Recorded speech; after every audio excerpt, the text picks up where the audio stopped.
ଯେତେବେଳେ ବହୁତ ସମୟ ଧରି ଆପଣ କୋଉ ଜିନିଷକୁ ପାଇବା ପାଇଁ ଚେଷ୍ଟା କରନ୍ତି, କୋଉ ଜିନିଷକୁ ଗୋଡାନ୍ତି ବା ଗୋଟିଏ ମଣିଷର ମନକୁ ଜିତିବା ପାଇଁ ଚେଷ୍ଟା କରନ୍ତି, କିନ୍ତୁ କରିପାରନ୍ତିନି, ସେତେବେଳେ ଆପଣଙ୍କ ଶରୀର ଥକେନି, ଆପଣଙ୍କ ମନ ଥକିଯାଏ।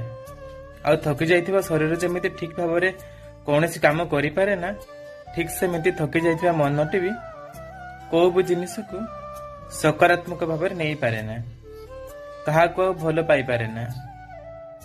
ସେ ଆଶଙ୍କାରେ ଥିବା, ଦ୍ୱଧାରେ ଥିବା, ଚିନ୍ତାରେ ଥିବା ଥକି ଯାଇଥିବା ମନଟା ପରମାନେଣ୍ଟଲି ଡ୍ୟାମେଜ ହୋଇଯାଏ।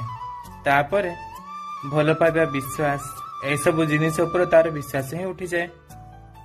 ତେଣୁ ଏତେ ବି କାହା ପଛରେ ଧାଇଁବା ଦରକାର ନାହିଁ, କି ମନଟାକୁ ଥକିଯିବା ପାଇଁ ଦିଅନ୍ତୁ ନାହିଁ। ଶରୀର ଥକିଗଲେ 8 ଘଣ୍ଟା ଶୋଇପଡ଼ିବା, ପାଣି ପିଇଦେବା ବା ହେଲ୍ଦି ଲାଇଫଷ୍ଟାଇଲ ପାଇଁ ବଞ୍ଚିବାକୁ ଚେଷ୍ଟା କରିବା, ଆଉ ଠିକ ହେଇଯିବା। କିନ୍ତୁ ମନ ଥକିଲେ କ'ଣ କରିବା? ଏହାର ଉତ୍ତର କାହା ପାଖରେ